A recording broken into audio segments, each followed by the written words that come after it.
Good afternoon and welcome to the Community Services and Parks Commission on February 3rd. Could we have roll call, please? Commissioners Bennett? Here. Khan? Here. Patrick? Here. Rottfogel? Here. President Sharkey. Here.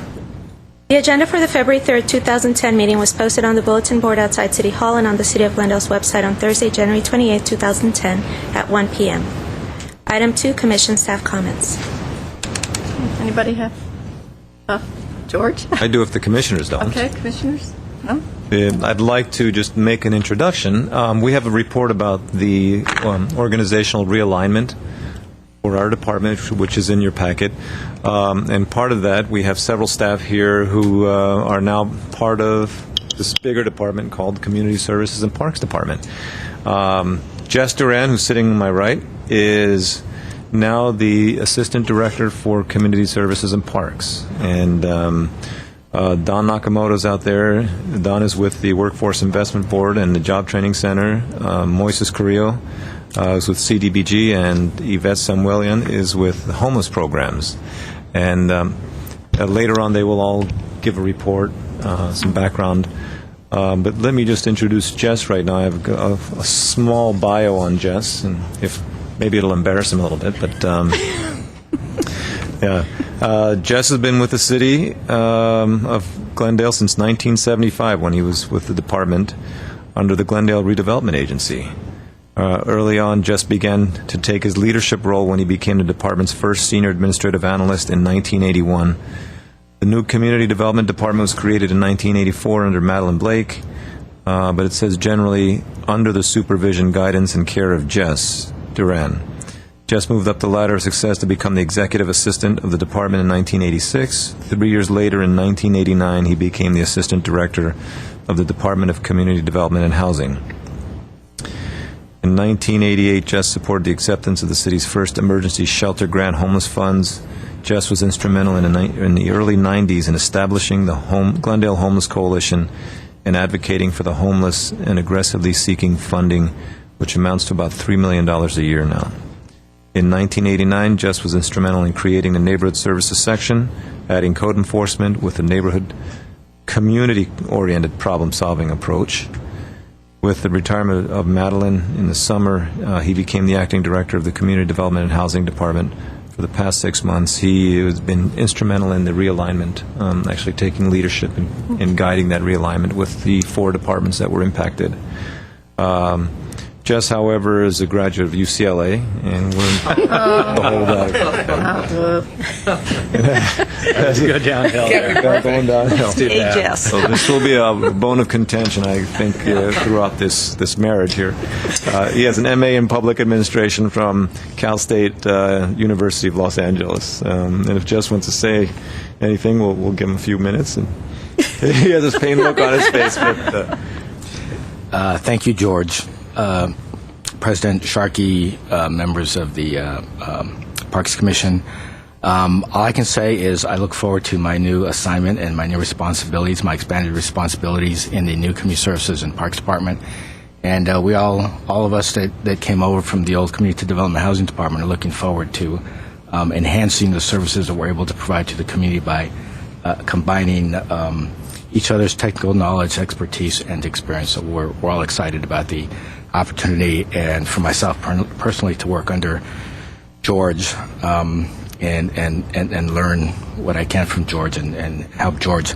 And I also want to say that I am John Wooden was my mentor when I was at UCLA, so Yeah. so we're in good shape. I'm impressed. Thank you. Okay.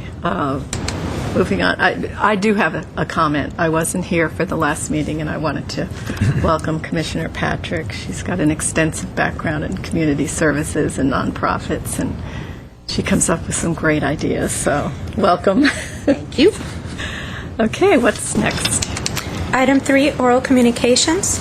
Discussion is limited to items not a part of this agenda. Each speaker is allowed 5 minutes. The Commission may question the speaker, but there will be no debate or decision. The Director may refer the matter to the proper section for investigation and report. Okay, we do have one speaker, Kathy Van Houten. Thank you. Good afternoon. On behalf of Glendale Beautiful, an organization here, we would like to invite all of you and everyone in the audience to the 60th Annual Arbor Day Program, which will be held at Casa Adobe on March the 2nd, 2010, at 10 a.m., with the program beginning at 10:30. We will be having third graders from Balboa Elementary School come and give poems that they have written about trees. And we will also have program speakers, individuals who have supported the Arbor Day program over the years. The Arbor Day program has given 6,737 trees to the Parks Department and City of Glendale. This will be Glendale's 26th consecutive year to receive the Tree City USA Award. So thank you very much for allowing me to invite you all, and you should all have a flyer about how to support a tree. Great. Do you have any I do have a tree, and I'm very proud of it, and Parks and Rec takes wonderful care of it. So, Excellent, excellent. and it's a wonderful event, so we'll see you there. Thank you. All right. Anybody comment? Yeah, it is a great event. Also, if it's raining, it will be moved to the Civic, I assume? That's correct, if it's raining. And it's a really great event, and like many of us, I've got a couple of trees. They probably take better care of your trees than Oh, mine. absolutely. Why would you think that is? I don't know, Gary. But it's a great event, and I highly encourage people to buy the trees and honor whatever organizations or people that they want to do that for. Yeah. And if you do, the certificates are just They're very nice. very nice. Very nice. Well, thank Suitable for framing. Absolutely. Yes, thank you. You're welcome. Thank you. Okay, what is next, please? 4 consent items. 4A, approval of the minutes of the Commission regular meeting held on December 2nd, 2009. Okay, any comments on the... Yes, I do have a question on page 3 under B, reports. This says that the Adult Therapeutic Recreation Program has 3 components and lists pastimes as one of the components. And it's my understanding that pastimes is actually a program of the Glendale Association for the Retarded, and that they participate in the Maple Park activities with a lot of enthusiasm and really appreciate being able to do that, but that it's not a part of park. So I just wanted some clarification on that, please. Okay, and what I will do, I'll go to Brittany, but I think Walter may have misstated, and if that's so, we apologize for that. But Brittany, can you please clarify? Yes, Commissioner Patrick, President Sharkey, members of the Commission.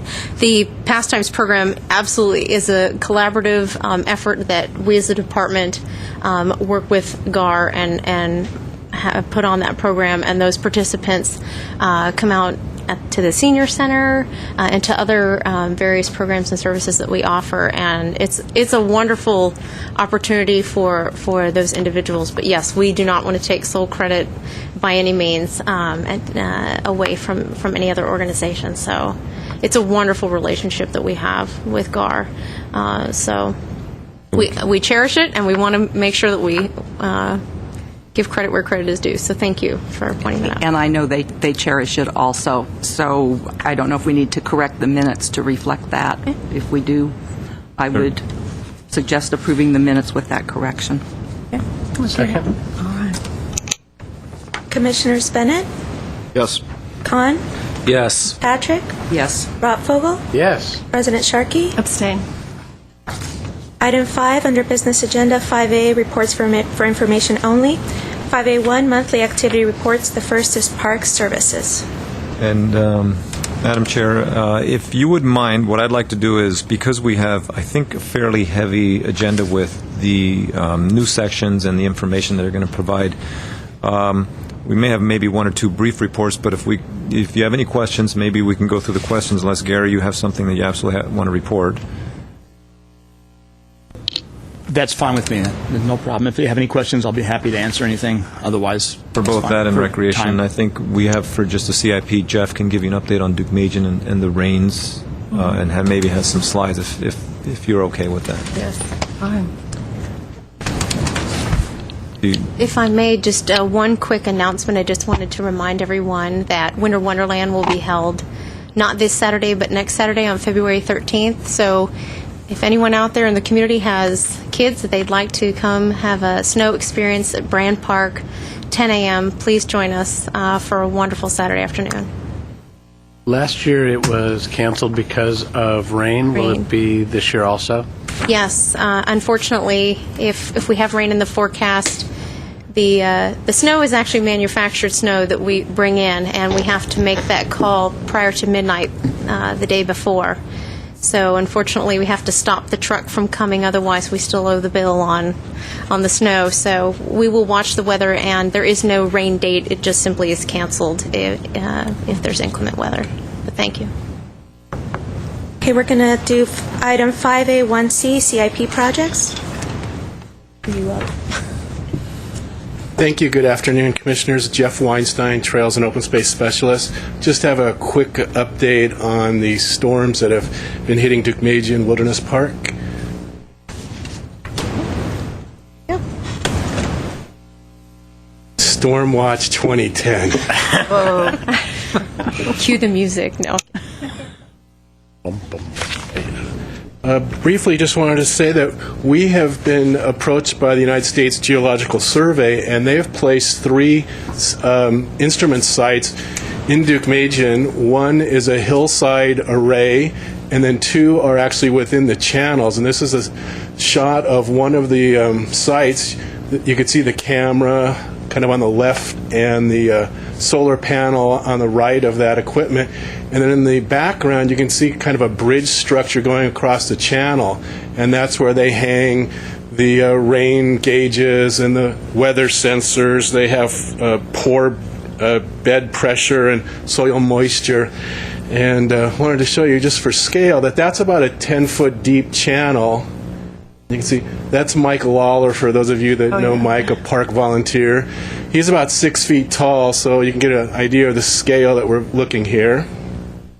And after the rains on Monday, January 18th, Martin Luther King Day, I don't know if you can see, but that's what happened to the bridge. It goes now about a quarter mile downstream and is wrapped around the trees. It got swept away. And we had a lot of flow going through Dunsmore Canyon. And these are a couple of the clips that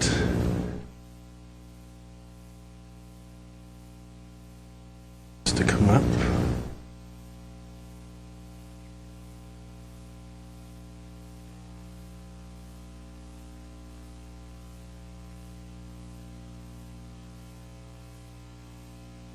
As you can see, during the rain, it takes shots every. Just exit. Just ask me to exit. A video is recorded 4 frames per second, so they've got some pretty exciting video of surges that came through the canyon. Let me make this bigger and.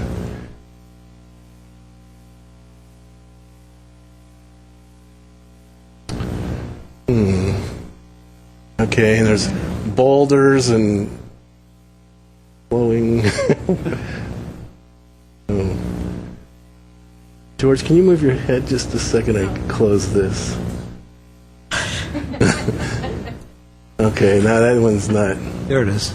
Okay, you can see the flow coming. Look at that. And they reported 7 surges like this in a matter of 5 minutes. And this is from the lower camera, so the one above was the one that was wiped out. And this is the reason that the city is called for evacuations during that episode, and we'll probably call for them again. Massive amount of debris just coming down the canyon from just the first day, after actually just the first few hours of that storm. Is there a link on our website to these cameras? We're going to put that up. It'll be on the Parks Department website. And right now, if you wanted to see those, you can go to landslides.usgs.gov. And those of you that are familiar with the debris basin, Dunsmore debris basin, this is where most of the flow from Deukmejian will end up. You can see it's about half filled at this point. This was a retaining wall that our park staff put in at Duke-Magian. This is the paved maintenance road. It was completely filled with debris, but again, this is how everything was designed. Everything seemed to work during the storms, and this was then cleared off.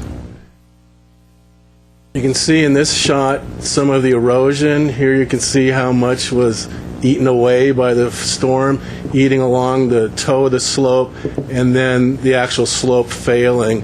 It's just a matter of time until we lose this dead oak tree and it comes down. But this is kind of what we're seeing throughout the park. But again, this is what we expected, and it's moving in the direction that we had hoped. Then the last shot, this is one of our trails. You can see right down the middle of the trail, we've got a serious erosion. It's about 2 feet wide, and in some places about 4 feet deep. That's the reason the park's closed at this time, and we're going to have to evaluate after the spring rains when we can get back in and maybe allow some of the trail use to continue. We are looking at maybe another event, possibly March 6th and March 7th. It will be 6 months after the fire, and we'll lead some tours of the public through the park. And tentatively, we're calling it I've Seen Fire and I've Seen Rain. So we're going to open that up to the public and get that out on our website, too. Are there any questions? I do. Yes. I have family members that live up off of Dunsmore and Santa Carlotta in that area up there. And I noticed when I was going up there, there was just quite a number of trucks just constantly coming down. And I'm guessing that that's just them taking the material out of the debris basin and just taking it to the Shoal Canyon, or what's that all about? That's Los Angeles County clearing out, as you said, the debris basins, upstream, Malali, and drawing a blank on the other one right now. No. And they're actually taking it to the sediment deposition site, which is at the entrance near Duke-Magian. So that's why all the trucks are running through the neighborhoods, pretty much trying to clean out those debris basins. Haynes Canyon, I'm sorry, is the other one that filled up, and they want to make sure that those are cleaned out and ready for the next wave of storms, which are supposed to be coming Friday and Saturday. That's what I heard. Thank you. Okay. Why don't you tell them about our debris basin and what capacity is it right now, if you can estimate? I would estimate that the Dunsmore debris basin is about half full, but again, a lot of that is water that is already starting to evaporate, settle down, and then you're left with kind of that muck, quicksand. So the debris basin can handle 102,000 cubic yards of material. It's one of the largest in the area, and at this time, I think they feel pretty good about what it did through the first storms and where we're at right now, and that's why they're spending their time cleaning out the other debris basins. So at this point, there's no damage to the barn at I know. all, so which is really good news. Always my first question. Which bridge was that? Those are actually bridges that the USGS installed, and they I see. hang them across the canyon, and then their instrumentation hangs from there and gets into the soil. And so knowing that they're 8 or 10 feet high, seeing one get wiped away is pretty dramatic. Okay. And we talked about fire, police, public service. Parks played a role too, didn't they? They major role, but you don't read about that as much. Absolutely. Jeff, George, Gary, and his guys, the CIP, they all played a big role in that. Thought so. Brittany's folks did as well. Really? Yeah. Gary's guys installed the that fence along the road to Duke-Magian, or not, the kind of trail, which really held in a lot of the mud that came down. Well, it actually worked out quite well with that wall that was there that stopped the mud from going towards the barn. And we piled it all back up again and took heavy plastic and covered the berm that we made. And that's prevented any more from coming down and directed it all towards the debris basin. So it worked just the way it was supposed to work. Worked very well. And I think we're learning with each episode and kind of refine what we've done in the park. And, we're in this for the long haul. It's probably 3 to 5 years of dealing with this. What's the vegetation look like up there now? It's coming back, but it's slow. It's a lot of just the low-growing weeds first. And we were looking at maybe having an event and going in and taking out some of these non-natives, but then we thought, we need all the ground cover we can get at this time, and we don't want people trampling on the slopes. So we're just let it go and, again, see what we're looking at in the spring. What is the plan for reforesting and replanting that area? We're going to pretty much just let the natural habitat come back. We've talked about a few areas with the big cone spruce as a tree planting, but other than that, the native seeds are in the soil, and let them come back on their own and go through the whole succession process. And we'll have that as an event, a tree planting event, probably in the fall of this year, actually. Yes. Are we working with any people like tree people or anything like that? We've had some conversations, but once we get closer, we've talked with some of the local botanists and the Forest Service and getting some information on that. Could be some opportunities with Arbor Day. Yeah. From there. Okay, thanks to everybody in parks during those rains. Thank you. Thanks, Jeff. Okay. 5A1C1 Adult Recreation Center Project Update. Dave is not here. George, I don't know if you want to give a brief update. I think because our project manager is out of town as well, we probably should just move on to a presentation or the information related to the Maryland Mini Park. Okay, and with that, let me call up Mark Sturtevant, who's going to give an update on the Maryland Mini Park. For Maryland, we may be calling it Maryland Avenue Mini Park.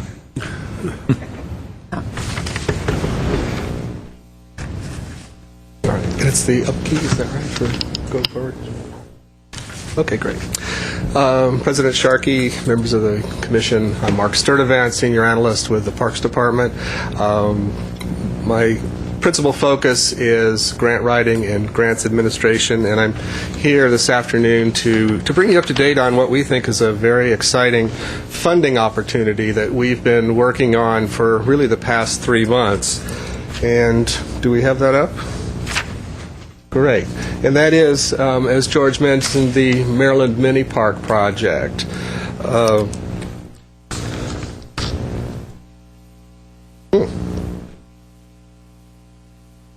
Frozen. That's odd. Let's try that one.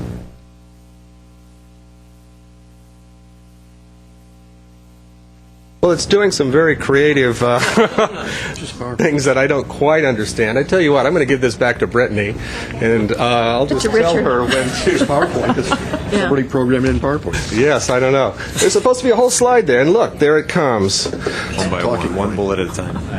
Yeah, this may take about 45 minutes the way this is coming up, but I'll try to go through it quickly. This is a Prop 84. If you may recall, this was a proposition. It was actually a water bond that the voters of California passed in November of 2006. And it's taken the state about 2.5 years to bring this money online, but they did announce round one back about 3 months ago. There's actually $400 million in this particular program, which is called the Park Development Program, that is specifically there to fund new parks and to rehabilitate existing parks. In this first round, the state is going to be offering up $184 million.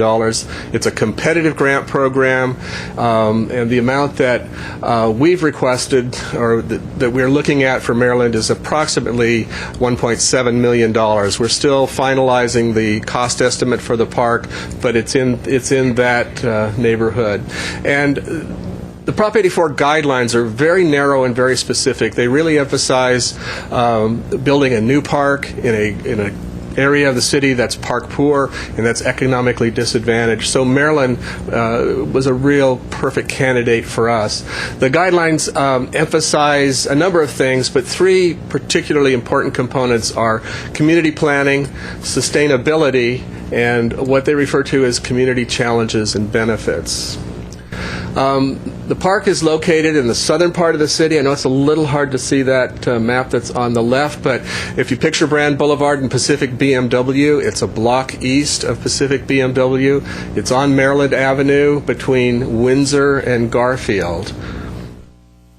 And this is the way the site looks today. It's 3 residential lots. It's about 21,000 square feet, so about a half acre, which is a little bit bigger than our traditional mini park size, and it's going to allow us to do some things there that we normally don't do in a mini park, but we think will be very exciting for the community. As I mentioned, the community outreach component is really, really critical in this. And we've gone to an unprecedented level of community outreach to hear what the people who live near the park want to see in their park. We've held 15 community meetings, focus groups, and design workshops, and they've all been within 1/2 mile of the site. This grant is not interested in having people from other parts of the city offer up their ideas for what should be in this park. What they want us to do, and what we have been doing, is focusing on those people who live in the neighborhoods right around the park. So what we did was we reached out to a number of agencies and areas or facilities within that area, particularly Roosevelt Middle School, Horace Mann Elementary School. We actually did work with our seniors at the Adult Recreation Center, and I think there's one more bullet there. We also had a community meeting at Maple Park Community Center.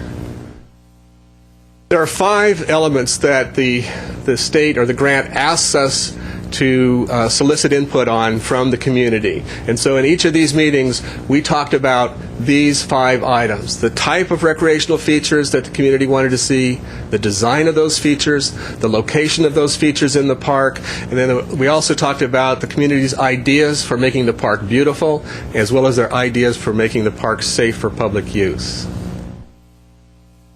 We started out at Roosevelt Middle School. We did a number of programs with Roosevelt, each of which were very, very interesting. There's one more picture. Great.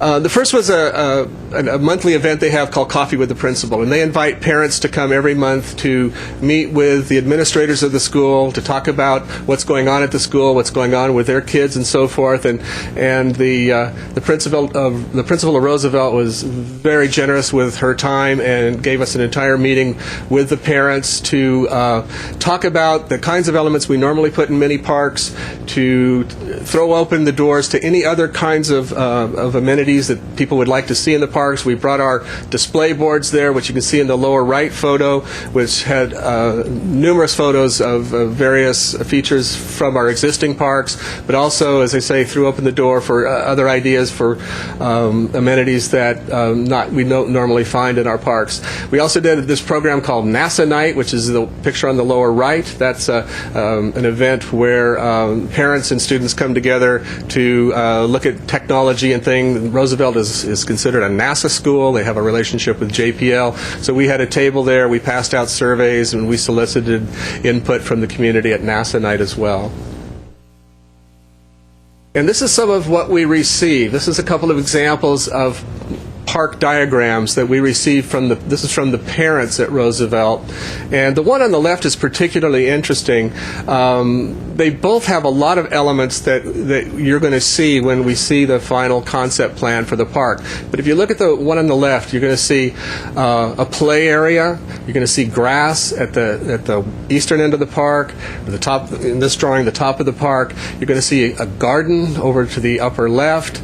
You're going to see in a box lots of shaded areas. You're going to see towards the center right a tot lot, and then if you look at the other side, you're going to see a playground, and it's a little hard to read, but to the left of where it says playground, it says picnic tables.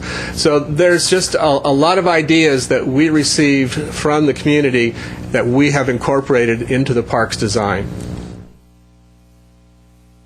We also met with one of the classes. This was a 8th grade class called the Tech Lab. They work with computers and they do design work and they learn about architecture and so forth. And you can see Peter Verheilig, who's the project manager for this project, and I visited these kids. Peter talked about the role of a landscape architect and what a landscape architect does when he addresses the idea of building a new park and so forth. We solicited ideas from all of these kids on what they wanted to see in the park, and then 2 of the kids actually took this on as a class project. And They came up with some very specific elements themselves. They designed on the lower right a play structure and a kind of an obstacle course, and then in the drawing on the left, they placed them in the park around a fountain that they had built in the center. You can see picnic tables down at the bottom and other seating areas in the upper left and so forth. So again, another way for us to incorporate ideas, in this case from students, into the design.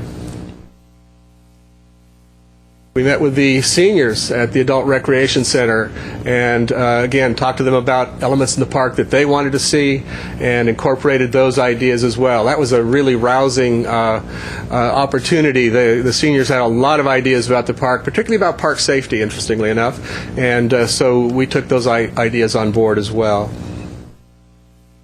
And then we did another coffee with the principal at Horace Mann Elementary, and again, took notes of all of the items that the parents wanted to see.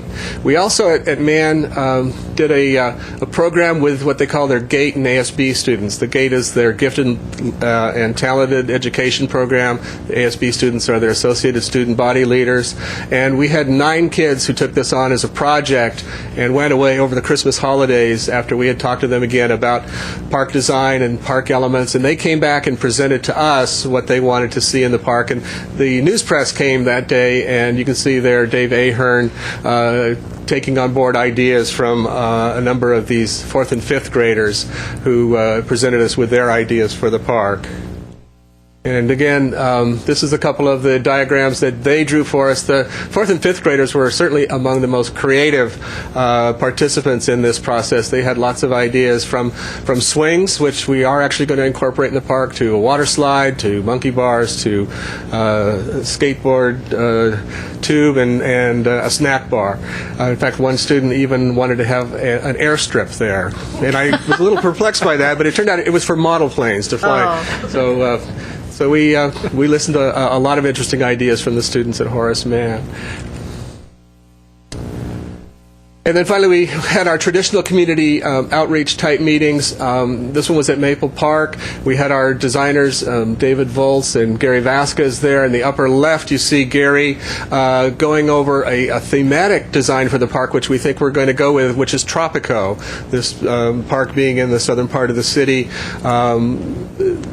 We're looking to place some items into the park that talk about the area's history, what went on there in terms of agriculture and so forth, some of the famous residents who lived in that part of the community and so forth. It's sort of to give the community a sense of place and a sense of identity. And then in the lower right photo, you can see some of these are really local residents. These folks lived right around the park, and they were giving David Volz their ideas for the park's design, park access, and so forth. The lady in the red sweater at this point was talking about the need for natural things in the park, for it to be a green space that had trees and felt like nature.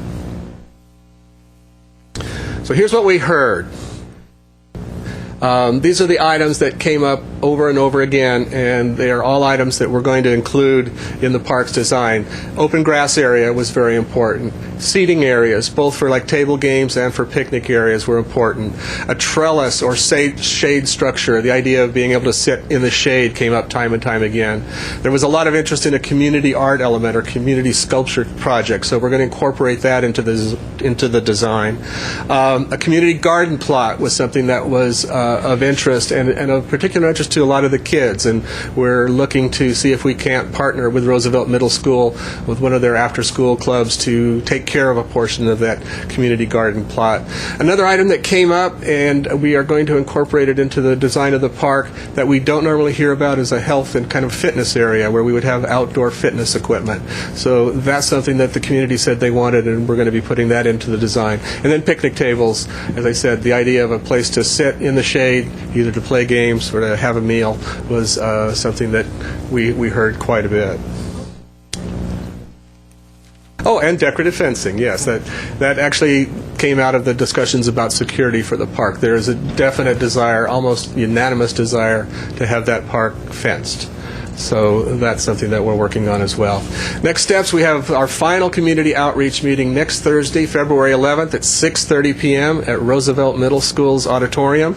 If you're available and would like to join us, we would love to have you. Again, that's next Thursday, a week from this Thursday, the 11th at Roosevelt at 6:30. Then on February 16th, we're going to present our concept plan to the City Council, and we're working on doing this in a manner which will allow those 9 kids from Horace Mann Elementary School to come and participate in that process. Since a number of them are student body leaders, the administrators at Horace Mann thought it would be a great idea if they could come to City Council, and we're working to make that happen. On March the 1st, we submit the grant application, and then we have to wait a bit. But in September of this year, the grants will be awarded, and we hope we will get our share. And with that, I'll just ask if there are any questions, and if not, thank you very much for your time. I do have a couple questions and then maybe an observation.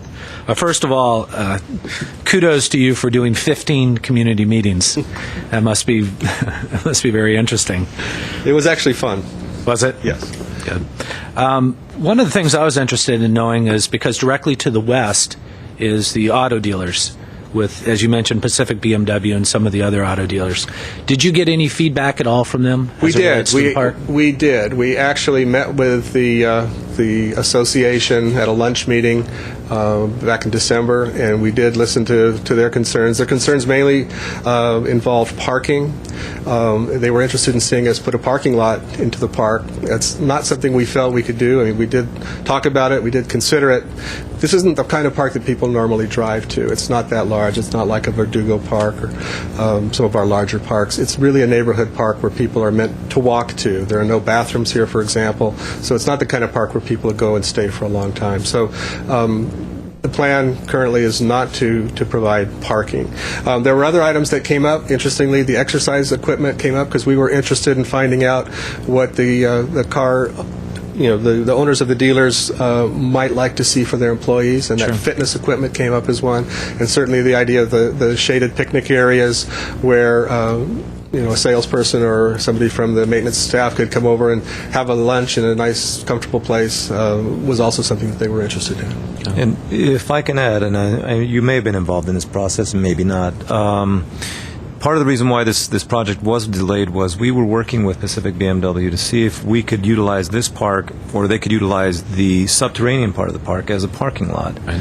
And then build a park on top of that, but it just didn't pencil out for them financially. Or else we were doing all we could to really partner to do that, because they always need more room for their inventory, more parking. Sure. So that didn't work out, but yeah, we did outreach as much as we could to them. That's great. Also, as it relates to kind of the tail end when you said about the fencing, I thought that was kind of curious, because what is the thought process behind fencing in that park? If it's really a neighborhood park, it's an interior site. It would have a gate at both ends of the park. There's actually an alley on the back side of the park, and Maryland is the front of the park. There would be security fencing, but what the community asked for was decorative fencing, not something that looked like a jail or a prison, with a gate that would be open during the day and then closed at night. The idea is essentially to keep the bad guys out of the park at night. And this would be similar to Car Park, where we're actually now looking at fencing it because of some of the elements you want to keep out during the evening. Right. Yeah, and as I say, I would say there was 99% unanimity about that issue, fencing. more than any other issue that we had. Wow. One last observation. I sat with Commissioner Ward on the selection of the consultants, and I see that you hired, I think it was David Volz. Yes. Yeah, very, very good, very qualified individual. One of the challenges that this site has is because it has, I think it's 3-story apartment buildings on each side, and just trying to figure out as it relates to noise and lighting and strategically putting things in different places. It's good that you had people directly adjacent commenting as well. Yes, we did. So. And that's one of the things that we tried to keep in mind, not only in the design of the park, but when we reached out to the community to say, remember, it's not just everything that you want in the park. We have to be good neighbors as well. We have to keep in mind that there are people living on all sides of that. There was, especially from the kids, a desire for a basketball court. Well, we're not going to have a basketball court in there, largely because that would be disruptive to the neighbors. So we've tried to balance what the community has asked for with what is going to make us a good neighbor to those people who live right next door to the park. Yeah. And it's also the same over at the Harvard Mini Park. On some of the other mini parks, Harvard has, I think, on 3 sides apartment buildings. And we haven't had many complaints, if any, from people who live next to Harvard. So it's great that they did consider the neighbors. Thank you. Thanks. Yeah. Thank you very much. On the, I'm sorry. I'm sorry. Excuse me, Steve. On the fitness, is that going to be some sort of a circuit training type of thing with stations? Is that the Yes, idea? that's exactly what it'll be. They're, and I don't know if you've seen them. Sorry I didn't bring a picture to show you, but they're heavy tubular steel or aluminum type of fitness centers, much stronger than what you would normally find in a gymnasium. There are a number of them in other parks around LA County right now that we've taken a look at and we think are very interesting. But yes, and traditionally they were kind of scattered throughout parks and you ran from one to another. This design builds sort of an outdoor gymnasium in which it's also not only an exercise area but sort of a social setting, just in the same way that you go to your gym and you hang out with your buddies and you pump some iron and so forth. The same thing will apply here, and we think it'll have a nice social component as well as a health and fitness component. And then for another reason, I met with some people today or talked to some people from Tree People, and one of the things they do starting in September is they take applications for fruit trees where they'll give us, however many we need for a community garden. We can certainly take a look at that. I know part of the plant pellet, most of the plant pellet for this park is based on the use of drought-tolerant and native plants. Again, sustainability is a real key component to this grant application. But because of the Tropico theme, I know that the designer is envisioning some citrus trees and so forth. So whether it's through Tree People or through our own devices, I think that you're going to see some of that there for sure. Good. Who is you've mentioned Tree People twice now. Who is Tree People? Tree People is an organization, and Mark or other people might know better, but it's an organization based at the top of Mulholland Drive, actually, and their whole thing is about adding trees to the community in different ways, and they grant out trees to parks and other organizations. They've been around a long time. Long time. Have they?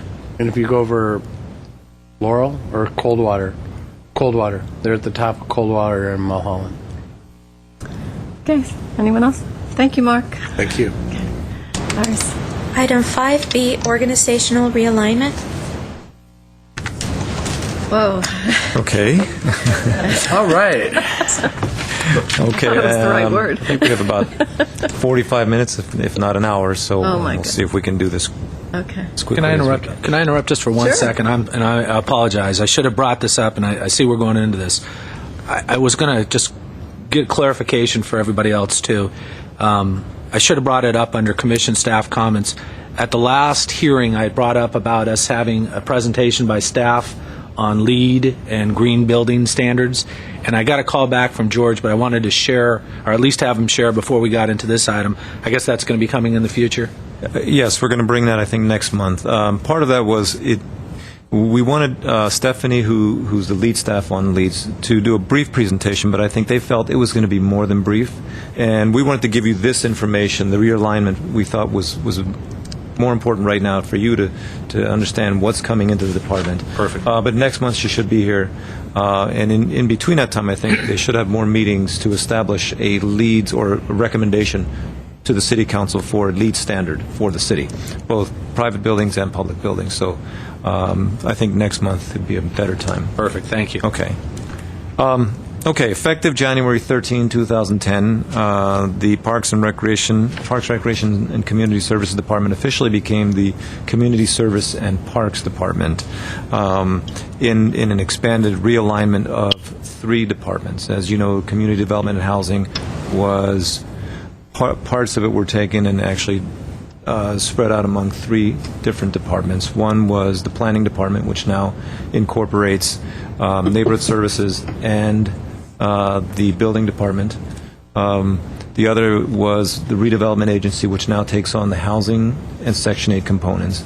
And our department, which in addition to the park maintenance, the CIP, and the recreation and community services element, we pick up the community development block grant, the homeless programs, the workforce investment, the Verdugo Job Center, and other human service type of programs that Jess and his crew oversee.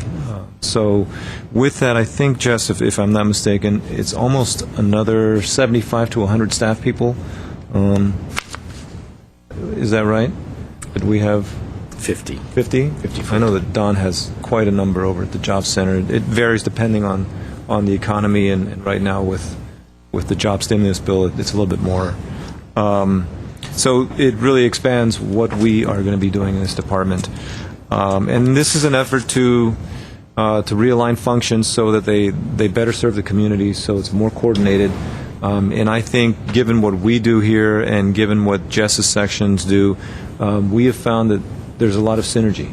And as the staff start to meet, there are opportunities that we are creating to better serve the community. So with that, what I'd like to do is turn this over to Jess, and he can talk further about this, and then ask each one of the section managers or administrators to talk about their sections, briefly give you a PowerPoint. If you have any questions, they'll certainly field the questions and answer any questions you may have. And I'm still learning the various functions as well, and the various people. And at some point, we'll have a large organizational chart with pictures that we'll give to you as well. We're creating a large organizational chart to do that. Jess, you want to take over? Yes, thank you, George. Chairman Sharkey, members of the Commission, we included in your packet an organizational chart which depicts the revised organization of the new Community Services and Parks Department.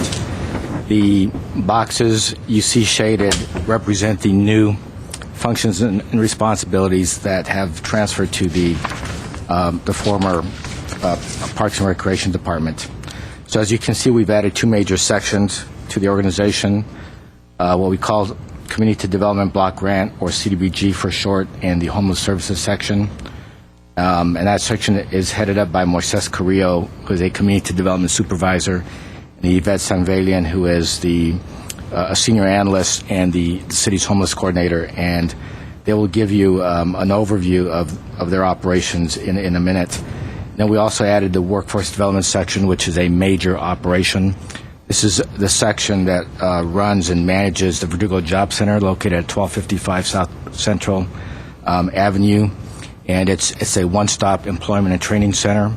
And we are co-located and merged with the old state EDD department, which now does much more than the old traditional EDD services. And so we're very proud of that merger. And we have about 40 to 50 of our own staff at the Job Center, in addition to probably 20 or 30 staff from EDD. So it's a major operation, and so that is now a responsibility of the new Community Services and Parks Department. And because of the President, because of the state of the economy and the President's emphasis, obvious emphasis on jobs and getting persons back to work, the Job Center, I think will only become more prominent in the next couple of years. And so Don's going to talk about what we do at the Job Center and how they do planning and policy development as part of the Verdugo Workforce Investment Board, which is our policy board for workforce and investment funds. So I'd like to mention that these two new sections that involve 50 full-time employees and also bring $15 million to the department, of which 90% is federal grant funds. I mentioned we have an org chart. The commonalities between the new sections and the existing units in the Parks Department include facilitating or directly providing human services. That's a lot of what we do in community development and workforce. Performing grant administration. So we would be able to be aligned with Mark and the fund development that he does and the administration that he does. We collaborate and partner with community agencies, which again is common to what the existing Parks Department does. We perform CIP project coordination and project management, And we also collaborate with city departments and nonprofit agencies to build or rehabilitate community centers with the federal funds. We facilitate or perform case management as part of implementing the homeless employment and youth programs. And we perform continuous program monitoring, evaluation, and financial management. That's a big part of what we do, working with the nonprofit organizations and providing them the technical assistance they need in order to be able to comply with our rules and regulations. And from time to time, now that you're the commission with jurisdiction over some things that we do, you may get complaints from the nonprofits about how strict we are and unreasonable, but we'll just have to deal with that.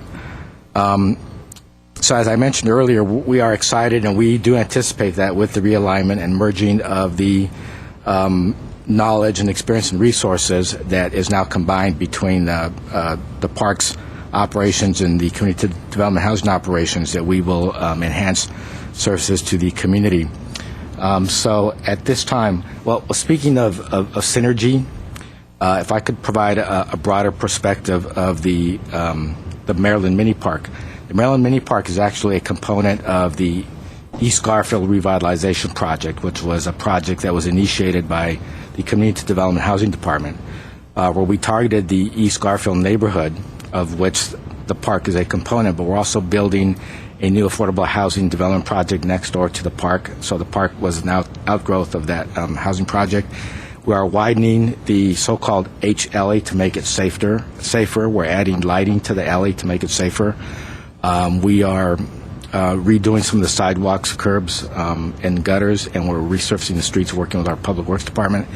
And we're also relocating the utility poles in order to be able to widen the alley. And the Maryland Mini Park was acquired through CDBG funds. I think we used $1.3 million to acquire that property. So that's an example of the synergy that will only be enhanced by combining the CDBG program with the parks.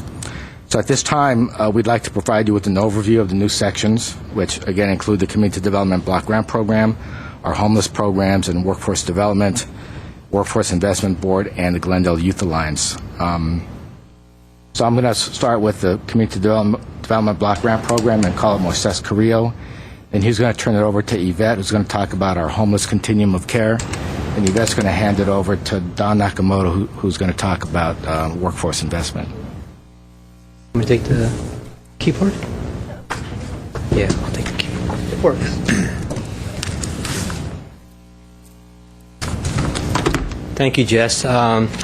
President Sharkey, members of the Parks Commission, my name is Moises Carrillo, and it's a pleasure to be here. I like the word synergy, but if I'm going to be realigned, and what better department than Parks, and I heard they have a lot of fun, so it's going to be an interesting for me, since I've been working with the city for over 20 years under the CDBG program, under Jess Duran, of course, Madam Blake, but this does bring a lot of change, and certainly for our staff, we're excited to be with the Community Services and Parks Department, and we've been working with staff for a number of years, so it's not something new to us. But if we can get the slide started. I hope you had a chance to kind of briefly look at the handouts that we had given the Commission that talked a little about the CDBG program and some of its history and some of the background. But I'll just briefly kind of go over a few things. Let's see, it's not working? Not working. Only Brittany can. All right, arrow. There we go. Richard. Okay, and the first thing is what you'll learn about CDBG is the alphabet soup. And being a federal program, we do have acronyms for just about everything. So as we do staff reports, as we do presentations, sorry, but we're going to get into the lingo of CDBG, so we kind of have to get used to it. CDBG block, Community Development Block Grant, Supportive Housing Program, HUD, Housing Urban Development, SHPO. My favorite word is ROOF, the Request for Release of Funds, and we have ITIS, kind of like IRIS, our computer system. So, you know, when we have these terms, remember it's coming out of our CDBG lingo. I did want to just give you a background of the CDBG program as far as its history. As Jess mentioned, we began, not me, but back then it was being administered by the city beginning in 74, 75. That's when the block grant program was created as a result of consolidation of a number of other federal grants, urban development grants. Certainly during the 60s, a number of urban renewal grants. So we are under that same 1974 regulations and policies, which really dates the program right now. It is administered by the Federal Department of Housing and Urban Development, which is, of course, in Washington, D.C., but also, of course, locally, we do have field offices in Los Angeles. It is an annual grant that's directed towards revitalization of neighborhoods, economic development, and improving community facilities and also social services. We are guided by a 5-year consolidated plan that we develop here with the city, and an annual action plan which takes the 5-year strategy into annual increments. And we're currently in our process of developing our fiscal year 2010-2015 consolidated plan. Generally, the CDBG has 2 main objectives, and they're pretty broad. They provide programs that benefit low and moderate income persons, including the homeless, essentially programs that will benefit persons that are 80% and below of the LA County median. And the definition there is pretty wide as far as the income levels go. But we've been able to service that program for, again, 20 years of servicing low and moderate income persons in the city of Glendale. The second is the conditions of slums and blight. And we don't really use that term per se and qualify projects as slums and blight. Again, these were developed in the 70s when there really was that impact in communities. So we rely on number one really to service our community and benefit those that are low and moderate income. The CDBG project is not about regulations, but much like community service and parks, it is really about people and about facilities that service people. I kind of want to just give an example of some of the projects that we've had funded in the past. Playground equipment at a Head Start facility, Edison Pacific Community Center, which is the health clinic, and this is the proposed New Horizons Child Care Center down in South Glendale, which happens to also be down on South Maryland.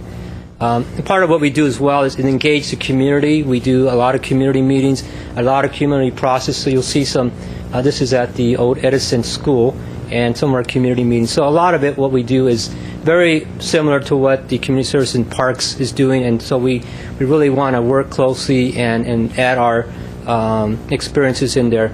This picture is my favorite picture. This is about 15 years old now, and it really just shows the joyfulness of kids. This is a CDBG-funded play equipment project over at the YWCA Lexington Center. It's probably 20 years, I don't know, 25 now. But it really is something we really enjoy working. And again, it aligns itself very much with the Community Services and Parks Department. I kind of want to just go through this very quickly as far as our process of how we develop a plan. And we are in our 5-year consolidated plan, but we're working on our new plan. But annually, we start off in July with the appointment of a CDBG advisory committee, pretty much like the commission here. They are a Title II commission. They do have the Brown Act. We do have public meetings for that. And then in the fall, we begin developing our community needs assessment, which is really gathering data, surveys, and public hearings on what we perceive to be the needs of the community. Then we begin taking that data and develop our program priorities for the commission or our committee to review, and also City Council. The funding allocation plan is what we essentially spend on, and we'll see that later on, what we spend on each of the programs, whether social services or capital improvement projects. We are actually right now in our RFP process. We go out to RFP for our community social services and also community facility grants. And we receive usually between 20-25 this year grants for community projects. And we are in that process now. Departments, nonprofits submit proposals and we review proposals. And then we have the committee review all those proposals and make funding recommendations to the City Council. So we're at that piece now. We don't have the review yet until February 26th and March 4th. Then we take those recommendations to a public hearing, and the public hearings for the citizens of Glendale to comment on what are those recommendations, as well as the agencies to see what's being proposed to fund that will present to City Council. In April, we usually go to City Council and the Housing Authority for approval of our action plan, of all of our CDBG and other projects, and that's, again, a chance for the public to comment. So we're a bit right in this process, and certainly as we get information, I'm sure it will be shared to the Commission for its review or for information purposes. Just to get an idea of what our funding is like, we expect usually about a $3.6 million grant. The reason you see 3.7 is because that's some funds that were carried over from either a canceled project or something that came in new from HUD. So for 2009-10, which is this current year, we have $3.7 million of CDBG funds available, essentially already set aside for programs. We spend and are only allowed to spend 15% in social services, which means for all the nonprofits, all the community programs in the city of Glendale that service low and moderate income people, we only have 15%, amounts to $505,000. Our proposals that we get usually is between $1 million and $1.2 million of requests in social services, and these are very good projects, and it's the commission or committees. And it's a very tough task to cut down to $505,000. Capital improvement projects are our largest, 65% at $2.5 million, and a portion of that is for nonprofit agencies, and that 393 varies up and down depending on the number of proposals that come in. But those are for nonprofit agencies such as, again, YWCA's, Head Starts, New Horizons, other community agencies. The city projects for 2.1, that's generally for large CIP projects. For example, the Pacific Park Pool, which has currently $1.5 million in CDBG for the pool project. And we've had other projects that always come up for CIP through the CDBG process. We have a CDBG advisory committee, which is a Title II, falls in Title II commission. Currently, we do not have a chair, but Efren Olivares, who's actually been with our advisory committee for, I believe, 15 years now, and he loves it. He just really wants to be it, and he's been an active member of our community. As vice chair, Gary Cornell, Ermela, John, and Zari are also members of our advisory committee and are excited to be in the process of reviewing these proposals. And we'll certainly inform them, have been informed, that we do have the realignment, and we will be making some recommendations possibly to the commission here. But this is our commission now, and our committee, and certainly they have a lot of work to do. I can show you what they do. They do review our needs assessment process and our final needs assessment. They do recommend program priorities after seeing all the data that we have. They conduct site visits. They also review our subrecipients, our nonprofit agencies and city departments for the performance. And again, are they meeting their goals and objectives of their program? They also do site visits, as I think I missed that, and they go out and visit all the sites of about 20 projects where they were able to visit and go to sites here in Glendale. They do evaluate those funding proposals that come in and conduct interviews on each of the agencies coming in for funding. And then they make those recommendations. And anytime we have revisions to our projects or a project is closed out and we need to move money around, they're involved in that process of providing us guidance as far as moving the money to an existing program. Our staff is 8 staff members. We do have responsibilities for managing, operating a federally funded program. So there's a number of things that we're involved with, and that includes program development, which is developing the CDBG program each year annually, doing a needs assessment, development of the action plan, which takes all the strategies and priorities and projects into an actual document to submit to HUD. We're involved with 33 or 35 social service projects.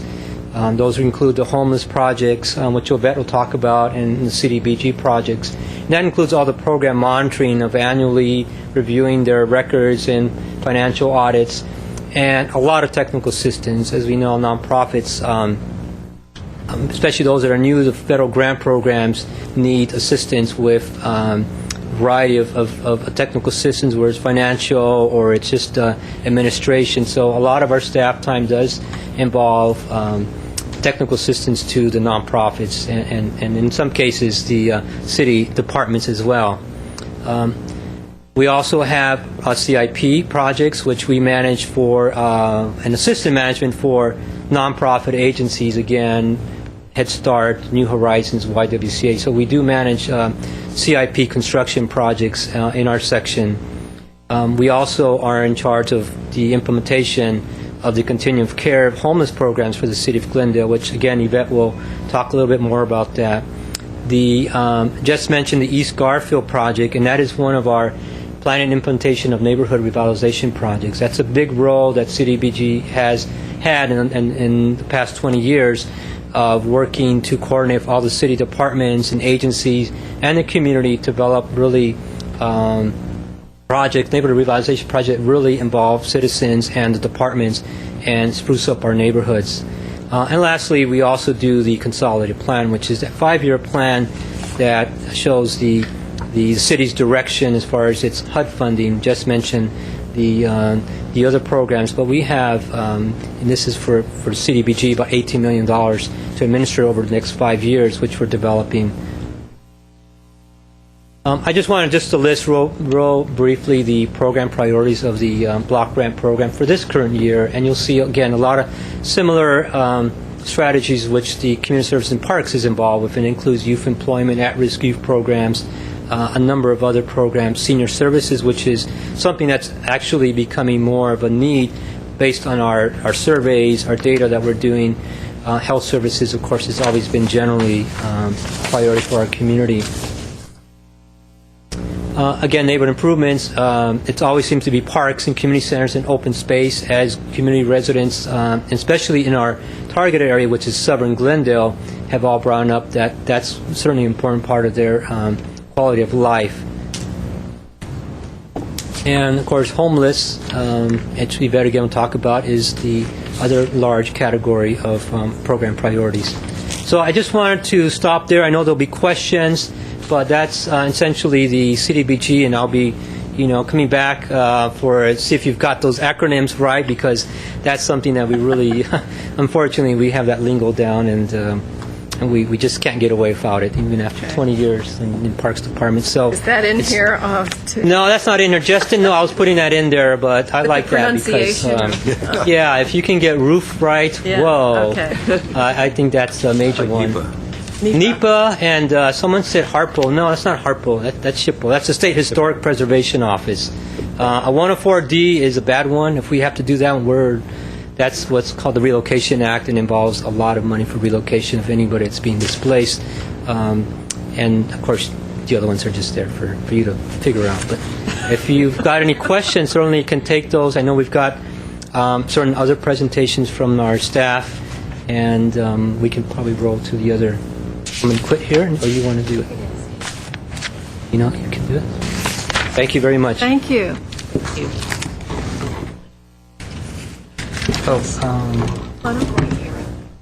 Right here. Give it a few minutes. Good afternoon, President Sharkey, members of the Parks Commission. My name is Yvette Sambayan. I'm the Senior Administrative Analyst for the City of Glendale and Homeless Coordinator. I'm happy to do a presentation for the Glendale Homeless Continuum of Care here for you today, and I'm also very excited to join the Parks and Community Services Department to enhance our services for our community members and residents in Glendale.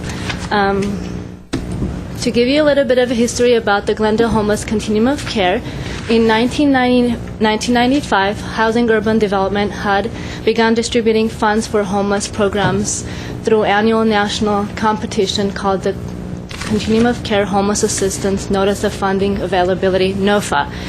Basically, annually, they distribute about $40-some billion, and many continuum of cares apply for funding to compete for homeless services. Funds support programs providing homeless services that includes street outreach, intake, and assessment. It provides emergency housing for families and individuals. We have several transitional housing projects in Glendale for individuals and families. We also have Shelter Plus Care Program, which is a permanent supportive housing project for either chronically homeless individuals or families that are homeless in Glendale. In addition to intensive case management, supportive services, and child care services for homeless individuals and families.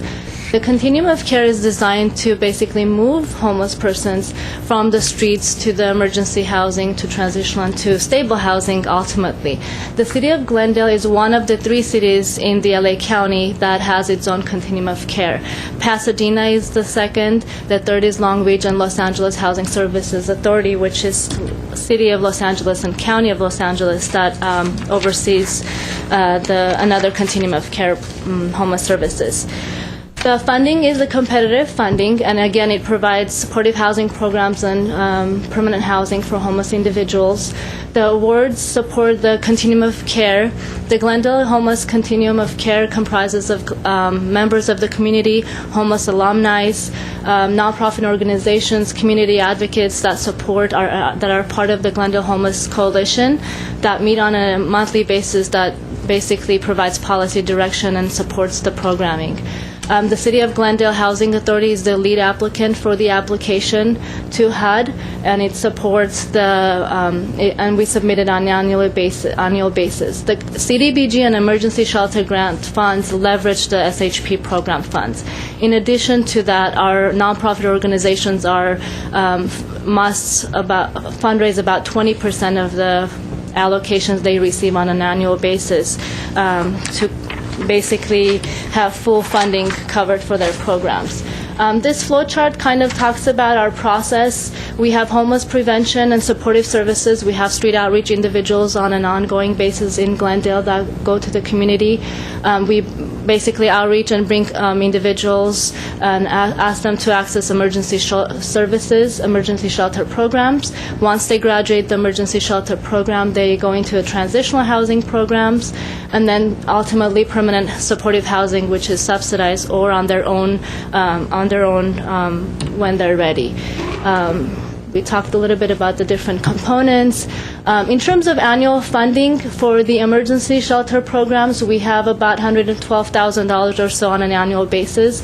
The emergency shelters, there are 2 in the city of Glendale. One is Path Achieve Glendale, which is a 60 to 90-day emergency shelter that provides shelter nights, food, housing to individuals and families, including case management, employment services, mental health services, substance abuse, veterans case management.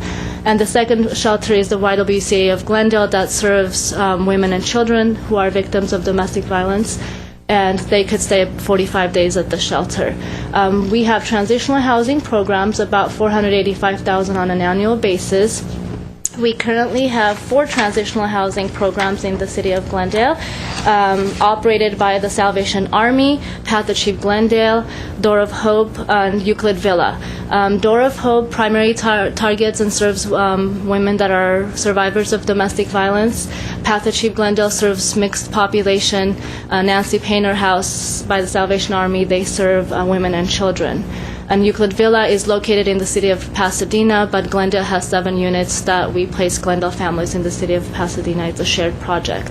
In terms of case management, supportive services, and outreach and childcare, we, on an annual basis, provide to nonprofits about $700,000. These are basically case managers that work with our clients day in, day out to provide intensive support, whether it's from basic life skills to accessing employment services to addressing mental health or substance abuse programs, veteran services, and these are services provided by throughout all the various organizations. Homeless prevention services, we have a little bit of funds available for that. That primarily Catholic Charities of Los Angeles and Salvation Army provides. We were lucky this year. We received about $1.3 million from the economic stimulus funds for homeless prevention program that the City of Glendale is implementing in addition to our existing homeless services in Glendale. And the Homeless Management Information System, HMIS, that's Congress mandated that all of the continuum of cares who are providing homeless services to utilize a computerized system so that we can better serve the clients. It provides client-level data and statistical reports for us to determine the needs and gaps in our services. In terms of our homeless count and needs assessment on an annual basis, HUD requires that our Continuum of Cares conduct homeless count survey. Basically, the survey is conducted by volunteers, all the nonprofit organizations that provide homeless services, church members, city departments that go out to the community the last week of January, and they complete a survey of homeless individuals that are on the streets and in different programs, including emergency shelters and transitional housing. That helps us to plan and target resources and apply for additional funding and gaps and fill the gaps in our continuum. And we also utilize the Homeless Management Information System for that. Just a little bit of statistics for you. This is from our last year point-in-time count. We just conducted our 2010 this year about a week ago, so we don't have the results yet. But we will come back to you for that information. Based on a last year count, we had identified 306 unduplicated homeless persons in Glendale, which was on January 27th of 2009. In terms of the subpopulation, we had identified 51% of them being individuals, 39% are persons in families, 10% of the individuals refused to complete the survey, but they were counted as being homeless on that date. We have statistics in terms of children. We have 7% of our population being homeless that are seniors, 65 years and older. Right now, Housing Urban Development is targeting or providing more additional funding to address the chronic homeless individuals who are those individuals who have been homeless on the streets for more than a year or has had many episodes of homelessness in the last 3 years and have a disabling condition. So we're seeing a little bit of increase in terms of the chronic homeless population. We have 34% this year from the previous years. In terms of domestic violence, there was a decrease from last year to this year. There's a 10% of women and children that are domestic violence survivors. In addition to that, we had identified 7% of the population being veterans and about 3% of the population having HIV or AIDS, being diagnosed with AIDS. Basically, what we do with this data, we identify specific programs and we justify the needs to HUD and apply for additional funding every year. We do have a successful continuum of care here in the city of Glendale that our nonprofit organizations provide wonderful services to our homeless individuals. Basically, HUD has a national goal that they expect 71.5% of persons staying in a permanent housing for over 6 months. In terms of our continuum of care between all the programs, we're at 82%. So we have 82% of our families basically maintaining their housing once they're placed with supportive services. In terms of homeless persons moving from transitional housing to permanent housing programs, HUD national goal is 63.5%. For our programs, our nonprofit organizations are cumulative serve about 80% of our families move from transitional to permanent housing. And the third goal that HUD has is that they expect the continuums to at least have 19% of their persons exiting from the programs to be employed. And in terms of Glendale, we're at 27%. So we have a successful continuum of care program, and I'm available to answer any questions in terms of my presentation, if you have them now, or I will pass on to Don Nakamoto for presentation for workforce, and then I can come back for questions. Anybody questions? I have questions, but I can wait until Done. Thanks, Yvette. President Sharkey and commission members, my name is Don Nakamoto. I'm the executive director of the Verdugo Workforce Investment Board and also the administrator over the workforce development section of the Community Services and Parks Department. Just to explain a little bit about workforce development and give you a better idea of what we do, you can think about it in some simple terms, really 4 areas. One is that, well, let me get this up first.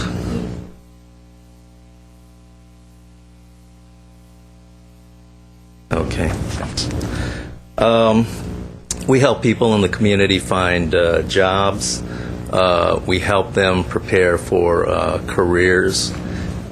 We help the businesses prepare their workforces for the future.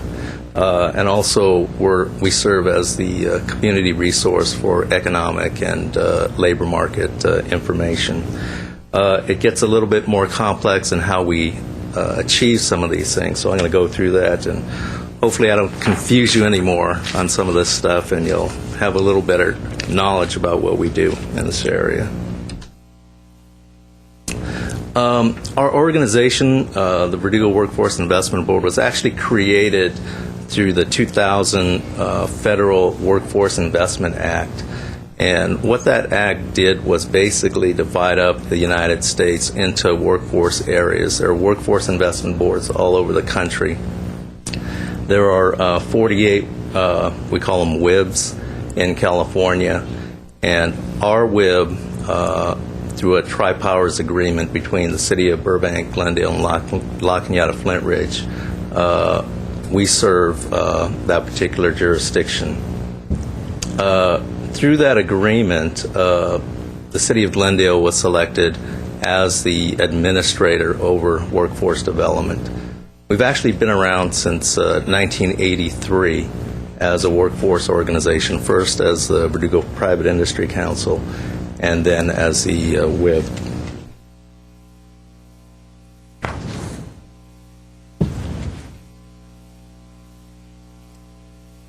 Based on the workforce law, the chief local elected official, which in this case is the mayor of Glendale, and the WIB board members really have responsibility over the workforce system and accountability for the performance of that system.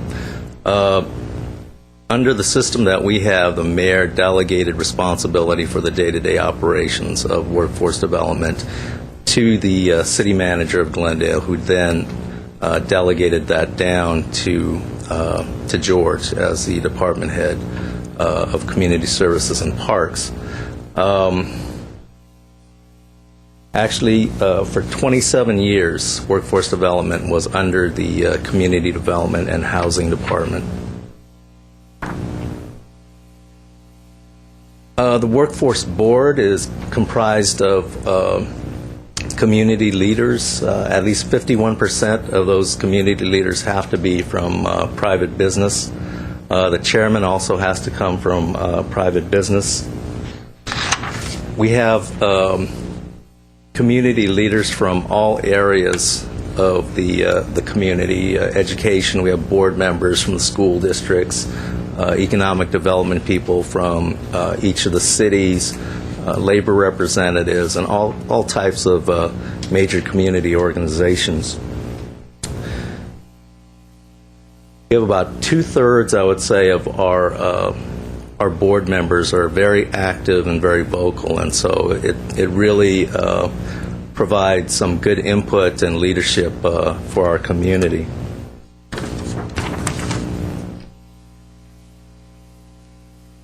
The role of the board is to establish the workforce priorities for our area, to identify what the policy should be, and to help develop the strategies to achieve certain results that they're shooting for.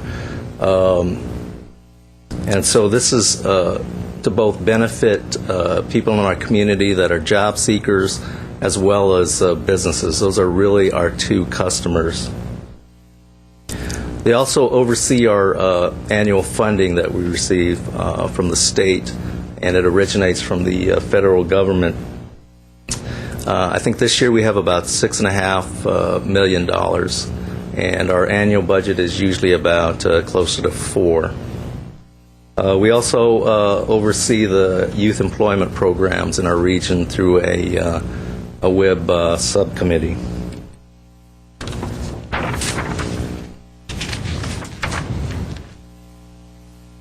A little bit about the process that the WIB goes through to decide what areas they're going to pursue and what policies will be priorities in our area. They rely on the staff to develop labor market research and have the economic expertise to help them identify what the critical issues are in our area. And from that, they make decisions about funding to pursue and what areas they want to really make some impact in the community.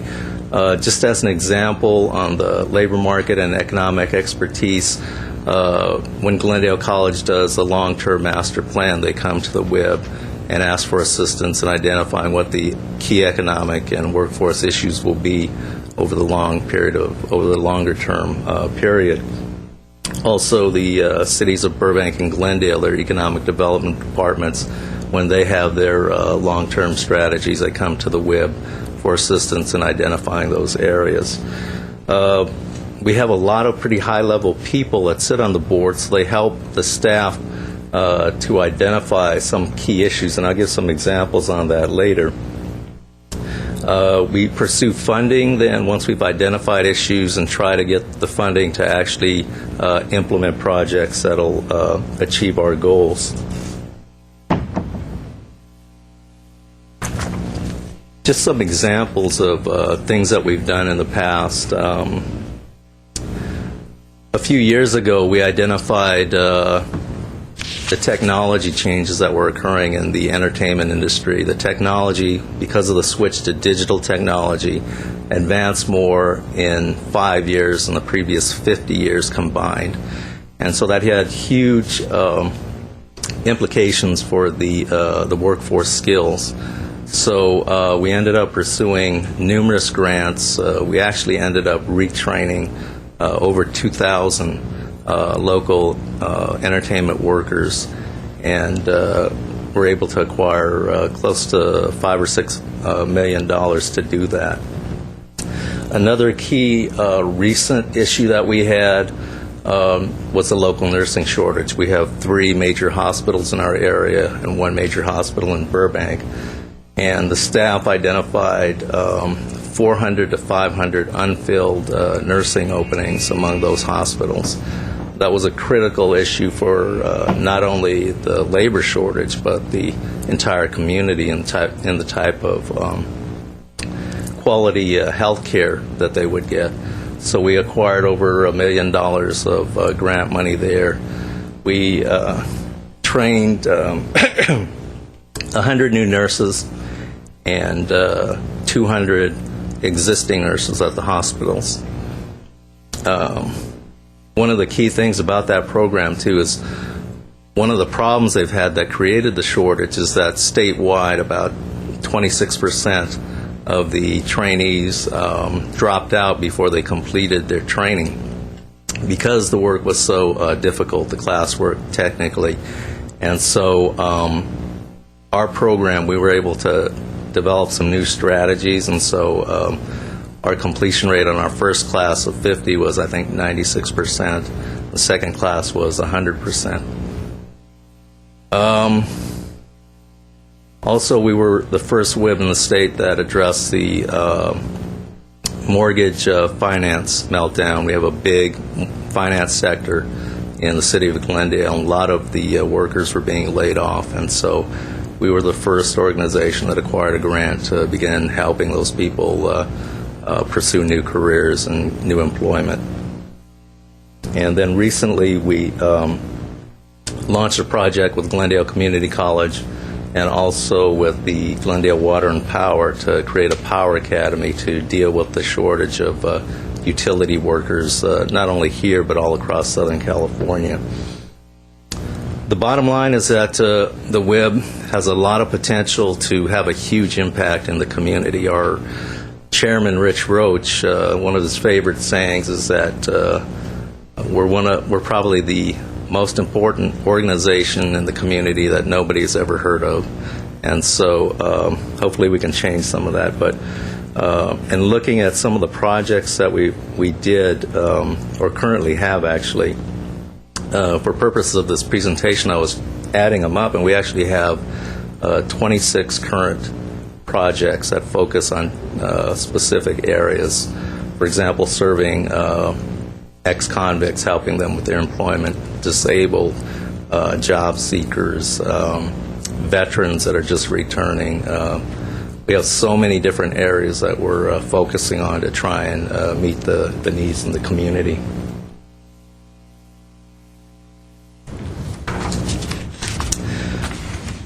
Because of the status of the economy, probably facing one of the worst recessions that we've had in the past 80 years, WIBs around the country have really risen in prominence. The Obama administration is really utilizing the WIB, or the workforce system, to prepare workers that are unemployed for future employment, and also some job creation or saving jobs. And also we've been out front in trying to address the green job situation, trying to prepare people for that new industry as well, and also the healthcare area. Because of the emphasis on jobs and the economy in the past few years, as I said, the WIB has really become a high-profile organization, and I'd say in the last 10 or 11 months we've had over 35 press articles on activities that we're involved in. So hopefully we'll have some good results to report in that area.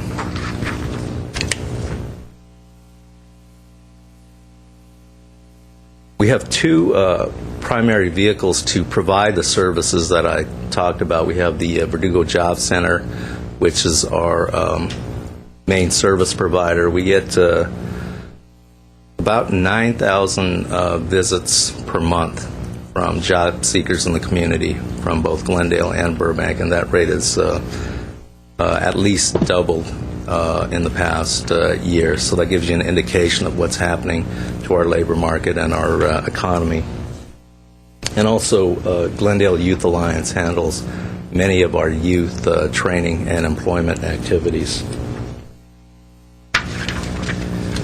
At the Job Center, and I'd like to invite all of the commissioners to come down and visit us, and we can give you a tour. We provide all types of service to help people get back to work. We have training that's free to clients. We assist them with interviewing skills, resume development, just about any area of employment that you could think of. And as I mentioned, we have about 9,000 visits per month. We're also heavily involved with local businesses. We have a project to help companies avert layoffs. One grant we have is to save 100 manufacturing jobs locally. We also provide assistance to companies that are unfortunately laying off or closing. We assist them in that process and assist their workers to bring them into our center. And also any type of additional needs that a business may have, if they have capital infusion needs, if they have needs for assistance in marketing and sales. We have all types of resources that can assist the local business community.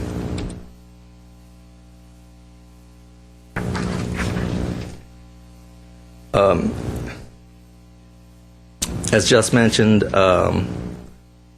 we have a partnership with the local EDD office, and the reason that we got together with the state agency, we're both in the same building, is because we wanted to provide seamless service to the customer. So the customer coming in the door really can't tell if there's a state employee or one of our employees that are helping them.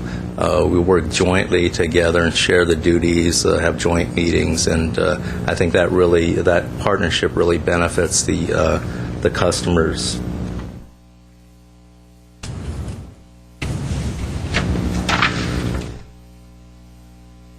The Glendale Youth Alliance is a pretty popular program and pretty well-known program in the Glendale community. They've been around since 1993 to help assist at-risk youth with employment issues. They have 6 core programs that they run, and some of that activity is funded directly from WIB funding.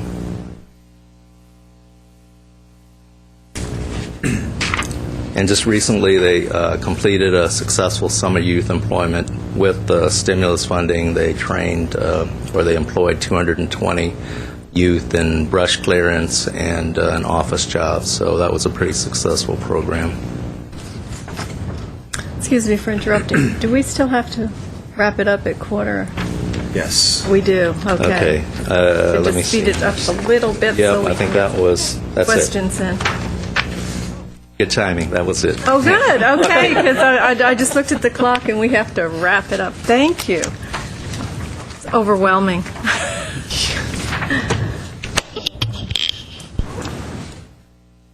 Richard, do you have a Go ahead. question? Or, I know Rodney did, but I always seem to start on that side. yeah, so go ahead. You're okay? All right. Go ahead, You're Rodney. on. Don't know what to do now. I know. Really, I wanted to make a comment, and then I'll go back to a specific question as it relates to the findings. First of all, I've had the opportunity to work with most of these folks, either working on affordable housing projects or working with Path Achieve Glendale. And it's been a very, very positive experience that I've had with them. So I'm welcoming them to this department. I know it's very difficult to transition. I know it's difficult to come from one section or division and go into something else new. But if anything that we can say or do to welcome you, we want to do that. Because we're very excited for you guys to come here to be a part of us as well. So I want to put that out there very clearly to you. Please feel welcome. Now, having said that, Here comes the butt. yeah, exactly. Ready. No, it's not real big, but one of the questions I had, and it's a very minor thing, it related more towards, I think, Yvette, it was your presentation, and it talked about there was the findings or the survey that was done with 306 homeless persons. And first of all, just as a comment, I was surprised to learn that 19% were children. I wouldn't have thought it would have been that high of a number. Oh, I would think it should be higher. But Really? at least my experience. Yeah. There's an enormous amount. Really? I didn't. I see them at Path Achieve, and Yeah. there's lots of them. No, I didn't think so. But having said that, you said that there was another survey that was just recently conducted, and as it ties into the economy statement, I'm guessing that these numbers are going to grow from what we saw last year to this year. Yes, we just completed the survey. We haven't had a chance to analyze the entire data, but it seems like the number of families that are at risk or becoming homeless is increasing, and children, because the school districts are reporting a lot more children that are now being homeless. So we'll finalize the data and come back to you with the report maybe late March or next month with the new statistics. And then, so with that new information, then you'll adjust your programs accordingly? Is that the way it works? So what we do is we identify the need. Then next year when we come to the competition, we basically apply for additional projects that meet the needs of the specific gap. So if we are seeing that families are becoming homeless, then we concentrate on transitional housing programs or rapid rehousing type of programs, which was a priority in the past for HUD, at the same time addressing the chronic homeless individuals. Okay. Thank you. Yes, Chairman Sharkey, Commissioners, if I may expand on the homeless count. That number of 306 reflects on any given night. It doesn't mean that in 1 year we only had 306 families in our community. But it's on any given night we will have 306 homeless persons, including that number of families in our community. So, and that's all for now. Great. Expanding on that a little bit with the census coming up, will there be a separate count for the census, or will we be using this number to turn in for our census count? We're coordinating with the Census Department to have stations at all the homeless services agencies, so that and the outreach, so that we can count everyone who's on the street and that are homeless. They won't utilize our data, but we are coordinating with the census to do a separate count in March. And just as a little sideline, you mentioned the Nancy Painter House.